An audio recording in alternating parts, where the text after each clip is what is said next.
Hey, Brian Boyle here, and welcome to episode 88 of the Mesh Tongue. It's Wednesday, so hump day. It's halfway to the end of the work week, and hopefully you are having an awesome day. Hey, keep those emails coming into Brian at company5. That's the number 5k.com. That's Brian with an I, Brian. And also be sure to check out runpainless.com and keep those videos updated. Keep these videos updated on a daily basis. So as always, come back again and check them out tomorrow. So what I want to talk to you today about is shin splints. So the last couple of days we talked about posterior tibialis or tibialis posterior, whichever one you want to go. Today we're going to talk about shin splints. So the difference with the shin splint is that the pain is going to be a little bit more forward on the leg. It's going to be a little bit further. Okay, so if we're looking at here, it's going to be kind of this medial tibial, kind of this 4 to 6 inch section. All right, it's going to be right on the tibia. It's not going to be out back further. All right, so that's the differential diagnosis. What we would look for is possible stress fracture. We'd look for possible compartment syndrome or nerve entrapment as other possibilities. When somebody has these pains, and usually it's contributed by. Well, I'll be darned. I know none of you guys would do this, and I certainly did, but I know none of you would. Increasing your mileage too high too quickly, or increasing the intensity too quick.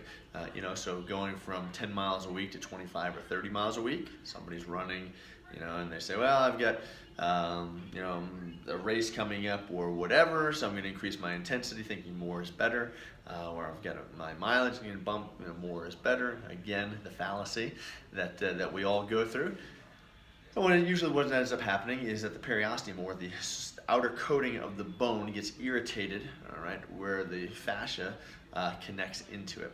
And so this connective tissue pulls on the outside of the bone, becomes this inflammation. This is true shin splints. If it's something else, there's going to be other causes for this, but true shin splints, are going to be caused by this connective tissue pull on the bone.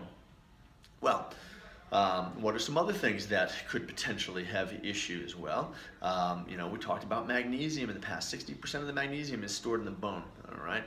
It helps to release vitamin D. What does vitamin D do? Vitamin D helps with calcium absorption. So if we've got some magnesium deficiencies, if you've got deficiencies with any of these vitamins or minerals in the body, obviously that could cause an issue. And so, again, bone health is basically essential for proper running.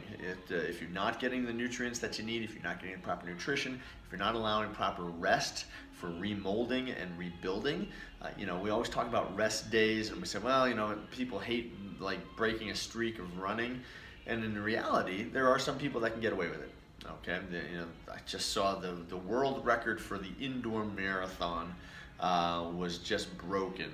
The guy ran like a 2:21 or something like that. Shoot me in the head, okay? I've run on, I don't know how many indoor tracks. The furthest I've ever gone on an indoor track was probably, I think I did the 5,000 on an indoor track, maybe one time, because I was like, Coach, I'm not doing that again. Run the 3,000, fine. That many laps, still you go, oh my gosh, and yet you're going to go, I'm going to run 26.2 miles on an indoor track just to set a new world record. I'll be happy to find another world record. But, those sorts of things that some people can get away with it. Some people can do this. If you're one of those people and you don't need any rest days, then by far you are, you're so far as an outlier, so far gone as an outlier that it's not even crazy. The majority of you are going to need rest days.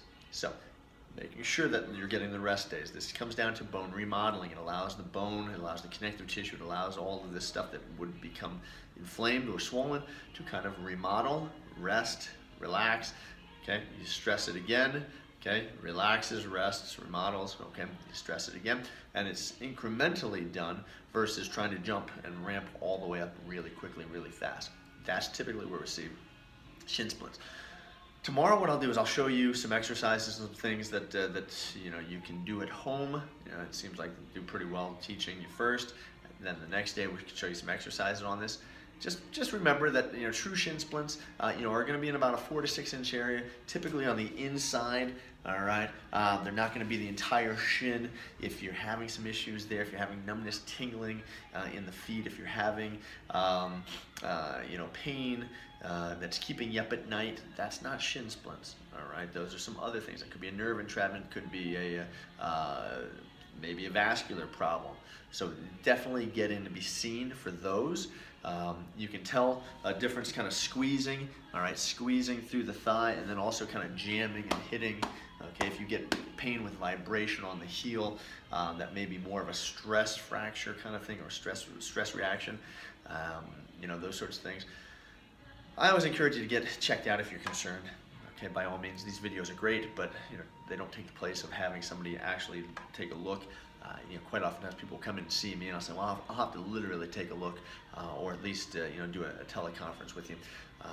By all means, it's never a problem to do that. Don't ever feel alarmed. Don't ever feel like you're being a burden on somebody. By all means, you need peace of mind. So it's not an exact science. We get things wrong in the medical field. It happens, but you're better to have somebody at least take a look at you if you're concerned about it versus trying to diagnose yourself online, whether it's through my videos or going to Dr. Google, and self-diagnosing. I don't recommend that, because all of a sudden you find like 42 other things that you've got going on, and then all of a sudden it's a bad day. But hopefully you find some value in this. Today is episode 88 of the Mesh Tongue. It's Wednesday. Tomorrow we'll do part 2 of shin splints, where I'll show you some things that you can do, some home treatments that you'll be able to do at home for those. And as I always say, share this with your friends, your family, your training partners. But whatever you do, don't go hurt yourself. Come back. I'll see you again tomorrow. All right. Hey, Brian Boyle here. Check out runpainless.com. All right, take care.